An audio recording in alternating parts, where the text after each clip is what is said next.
there were notices that were coming in that should have alerted RRD to a problem and to conduct and therefore to initiate, they should have initiated earlier their own investigation of the potential hack. Specifically, the SEC criticized RDD's failure to prioritize review of such alerts and implementation of a workflow for review and escalation of such reports. In other words, these reports probably sat there, weren't looked at, weren't escalated, and their workflow within the company was weak with regard to the handling of these notices prior to the contact being made with the CISO.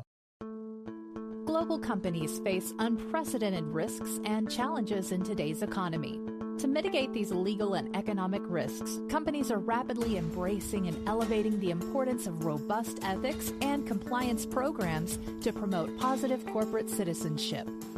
On Corruption, Crime, and Compliance, you'll hear from industry leaders and insiders about how to create effective ethics and compliance programs that will mitigate risks and maximize financial performance. Here's your host, Michael Volkow. Welcome, everyone. Corruption, Crime, and Compliance here. Another episode back in the United States from Sicily, enjoying the California summer. Hope everybody is doing so as well. Today, we're going to look at a really interesting decision and settlement that came out of the SEC involving the enforcement of its internal controls authority to cover cybersecurity incidents. And they reached an interesting settlement, a $2.1 million settlement with RR Donnelly Sons Company. I wanted to focus on this because what it does is it brings together sort of the SEC's work that's been occurring on cybersecurity disclosures, what are material events, what kind of descriptions and what kind of disclosures have to be made with regard to risk analysis. But here we go using the internal controls provision, which is part of the FCPA, but nonetheless is used across all enforcement actions. It's actually a provision with a lot of application, as you've heard me talk about through the years. And now we see the internal accounting controls provision being used to cover cybersecurity incidents. And this, to me, raises a real risk that in almost any cybersecurity incident that occurs, a company could be subject then to internal controls enforcement. And this raises real enforcement risks. And this was a decision, the settlement was approved by the SEC, but with two dissenting voices and two pretty strident disagreements with the policy application and the stretch of the internal controls provision in this area.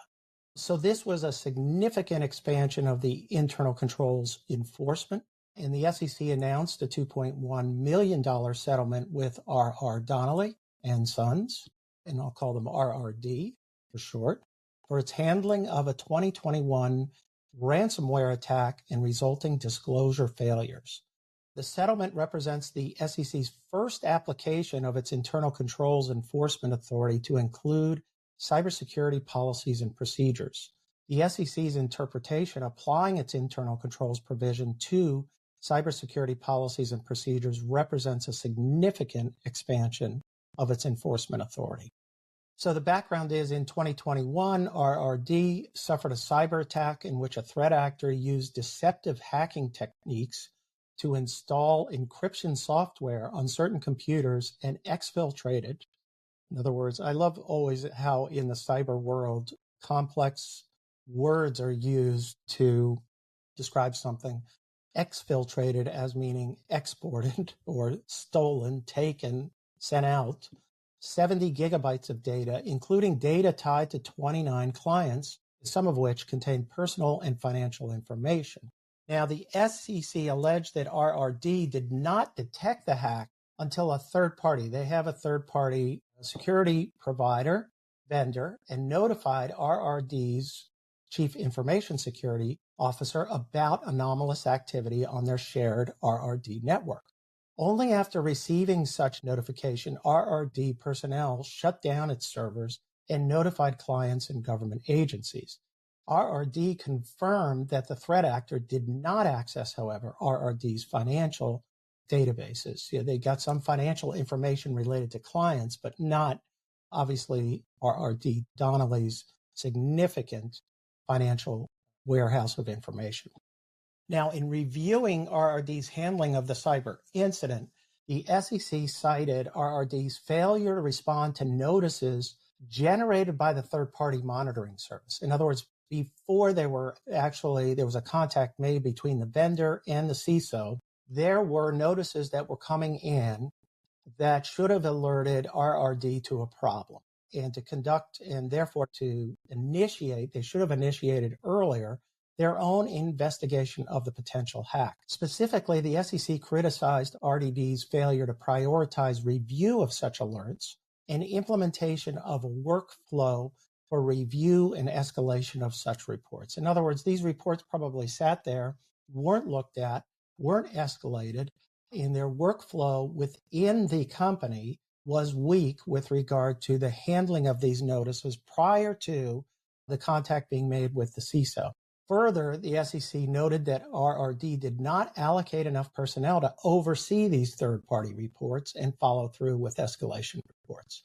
So it wasn't just a question of a policy and a priority and having a procedure in place. It also was a point that their resources allocated to this function were not sufficient. Also, the SEC criticized RRD's internal incident response policies for not defining proper lines of responsibility, criteria for prioritizing alerts, and efficient workflows for incident response and reporting.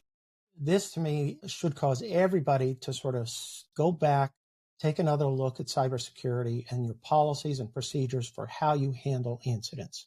Taking all of these factors together, the SEC concluded that RD failed to design and maintain internal controls sufficient to provide reasonable assurances that access to its assets was not exploited by hackers who exfiltrated a large amount of data. So there's the magic language, reasonable assurances, internal controls to protect your assets. In other words, internal accounting controls. And this, to me, is the stretch part of this. These are policies and procedures to protect assets. And to the extent it relates to assets, those are accounting controls. Now, you can steal money from a company if you don't have internal controls that are adequate. And here the SEC is saying by gaining access to your assets without cyber protections, you are in a sense engaging in a violation of that provision, or you're violating that provision that requires reasonable assurances for the protection of your assets. Now, aside from the internal controls violation, the SEC noted that RRD failed to design effective disclosure controls around cybersecurity incidents. And that would require RRD to ensure that management was promptly informed of cyber events such that management could then make a timely disclosure that may be required. As the SEC settlement noted, RRD failed to ensure that information was escalated to management for a proper disclosure decision. The failure, again, is these notices that came in, they sat there, that were generated from the third-party vendor, and no response, no taking up those notices, escalating them in accordance with a workflow, making sure management is made aware of these, and then making a disclosure if necessary, or at least as a decision as to whether or not it should be disclosed. Now, RRD cooperated with the investigation and implemented appropriate remediation, including revising its incident response policies and procedures, conducting additional training for employees, and increasing cybersecurity staff levels. Now, as I mentioned in the beginning, the SEC's settlement approval was not unanimous, and it drew two dissenting statements, specifically Commissioners Hester Pierce and Mark Yuda, and they released a critical statement arguing that the SEC's continued expansion of its internal controls enforcement authority was unwarranted. According to the two commissioners, the SEC's application of internal controls to specific cybersecurity controls and disclosure requirements is an unjustified expansion of the internal controls provision. And the SEC's action certainly raises serious questions as to the limits on its internal accounting controls authority. And as interpreted by the SEC, any cyber incident now could result in an internal controls violation. such an expansion of the SEC's authority is difficult to accept, given that every cyber incident will necessarily involve some deficiency, some failure in a company's cyber policies and procedures, whether or not they're significant. And what is really missing here from my vantage point is that the SEC has not provided any specific guidance on precisely what are reasonable and appropriate cybersecurity internal accounting controls. Until that happens, hindsight is 2020, and it's easy for the SEC to find a deficiency after a cyber incident has actually occurred. And the question is whether or not the SEC should create guidance that will provide some safe harbors for companies to know that they're in the reasonable zone of reasonable assurances. And if the SEC continues to pursue this enforcement policy, and I expect that it will, companies should undertake right now a wholesale review of their cybersecurity policies and procedures, as well as its disclosure policies, to make sure that there are adequate workflows and escalation procedures here for reviewing cyber events and notifying management of those, and as well as making sure that management can get the relevant facts to make a disclosure determination that then can be documented and used as a way to protect the company from any sort of subsequent investigation and hopefully not an enforcement action involving the SEC. A very interesting decision, folks, and I would urge everybody to take a look at it. We're scheduling a webinar on cybersecurity issues, given the high risk and what currently is going on in this field. So take a look, and I hope you can join us for that webinar. It's going to be on our website, is the invitation. So please check it out at Corruption, Crime, and Compliance. All the best to everybody, and we'll see you next week with another episode. If you enjoyed this episode, the best way to support the show is by subscribing on your favorite listening platform. To learn more and connect with Michael Volkow, go to volkowlaw.com.